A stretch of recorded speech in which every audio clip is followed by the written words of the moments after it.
ንጉሱና ንግስቷ ትናንትና በሚያምር ደማቅ የሆነ ፕሮግራም በደማቅ አለባበስ ምርጥ የሆነ ፕሮግራም አሳልፈው አሳይተውናል። እውነት በጣም ነው ደስ ያለኝ።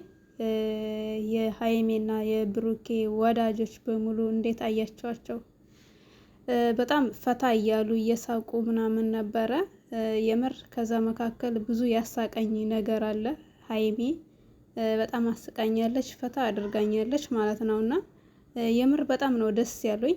አሰላሙ አለይኩም ወራህመቱላሂ ወበረካቱ። ሰላም ሰላም፣ ጤና ይስጥልኝ ውድና የተከበራችሁ ውድ የሀገሬ ልጆች እንዲሁም የዩቲዩብ ቻናል የተከታዮች በሙሉ ሰላም ሰላም ብያለሁ። ሁላችሁንም በያላችሁበት የዓለም ዳርቻ ሰላማችሁ ይብዛልኝ። ውድ እህቶቼና ወንድሞቼ በስደት ዓለም ላይ የምትኖሩ እህቶቼ አይዟችሁ፣ ፈጣሪ አላህ ሀሳብ ምኞታችሁን ያሳካላችሁ።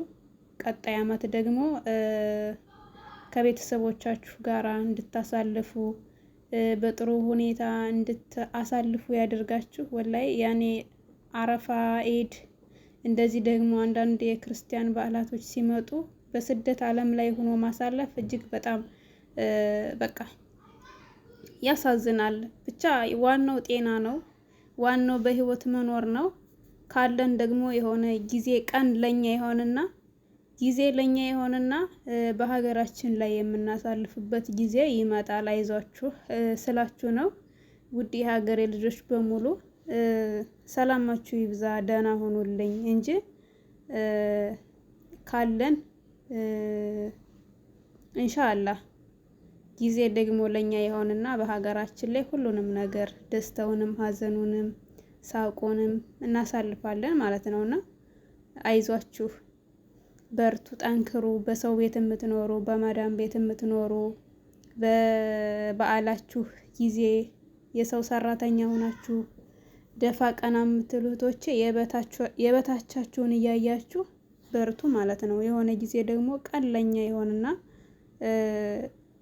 ጥሩ የሆነ ጊዜ እናሳልፋለን ማለት ነውና እውነቴን ነው የምላችሁ። ከኛ የባሰም አለ፣ የሚሞትም አካለ ጎዶሎ ሆኖም ሰርቶ መብላትም የማይችል ብዙ ስላለ እነዛን እየተመለከትን ራሳችን እያጽናናን መኖር ነው። አልሐምዱሊላህ ብዙ ጊዜ በስደት ዓለም ላይ የሚኖሩ እህቶቻችን ናቸው ፈጣሪያቸውን የሚያስታውሱ። ሙስሊምን በሉ ክርስቲያን በሃይማኖታቸው ላይ ጠንካር ብለው በቃ አስተሳሰባቸው ሁሉ ነገር ደስ የሚል ማለት ነውና አብሽሩ። አንዳንዴ በጣም ደግሞ የሰው ልጅ ሲያገኝ ፈጣሪውን የሚረሳበት አጋጣሚ አለና አይዟችሁ፣ በርቱ እህቶቼ።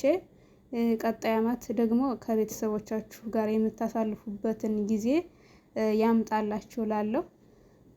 እና ውድ ተመልካቾቼ ዛሬ እንግዲህ ስለነ ሀይሜና ስለነ ብሩኬ አንዳንድ ነገር ማለት ፈልጋለሁ። እውነት ዛሬም እንዲመጡ ፈልጋለሁ። የምር በጣም ነው ደስ የሚሉኝ። እንግዲህ ትናንትና ስለ ሙያ ነበረ ሲጠየቁ የነበር። በነገራችን ላይ እኛ ስደት ላይ ያለነው ብቻ ነበር የዶሮ አገነጣጠል አንችልም ብዬ የማስበው።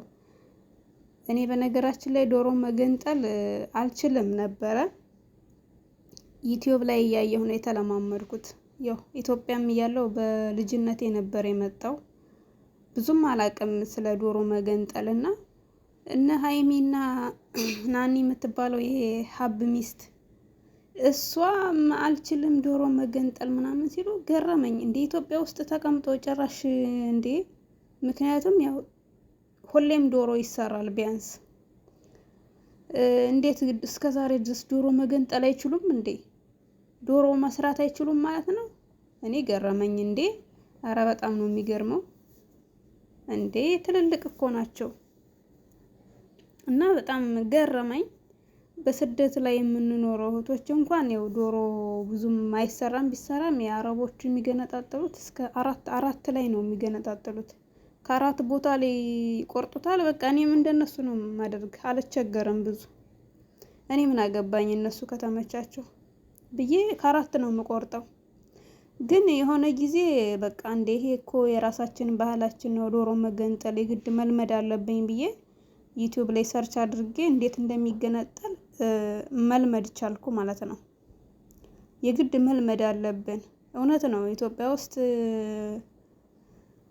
ያው ድሮ ቀርቷል ነው እንጂ እንደዚህ አይነት የሚጠበቅ ነገር በቃ ማጥበቅ እንደዚህ ድሮ ቀረ እንጂ ሴት ልጅ ሙያዋ የሚፈተን በእንጀራ መጋገር እና በዶሮ መገንጠል ነው የማስበው እኔ ማለት ነው።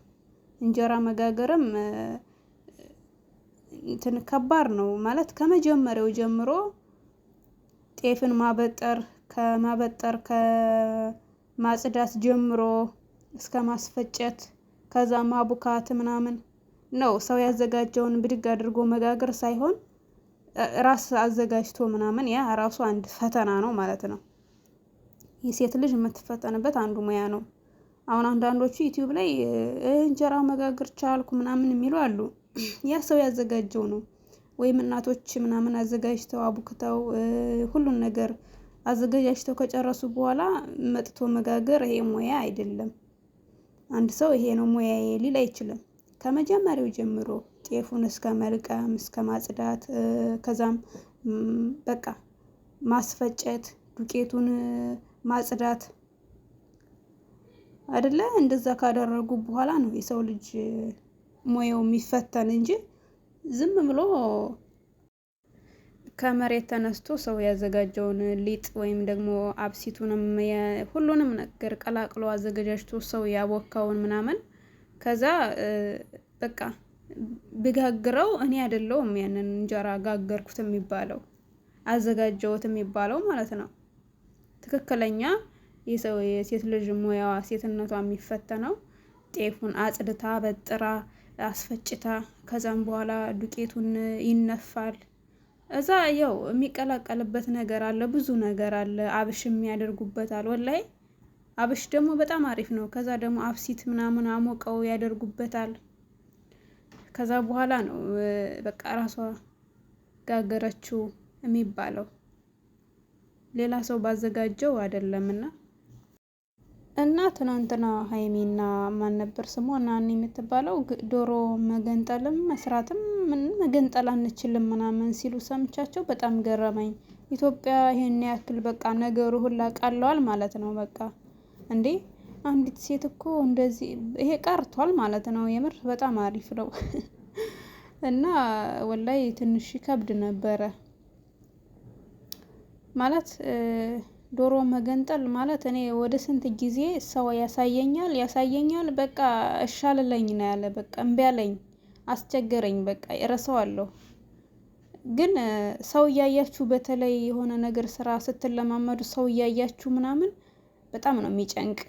ሲሳሳትባችሁ፣ ሲፈርስባችሁ፣ ምን ሲልባችሁ ሰው ከማያችሁ እውነት ዶሮ መገንጠልን መማር ከፈለጋችሁ እና ጋይስ ዶሮ መገነጣጠል ከፈለጋችሁ ለብቻችሁ ሆናችሁ ዩቲዩብ ላይ በቃ ሰርች አድርጋችሁ ምናምን ታገኙታላችሁ።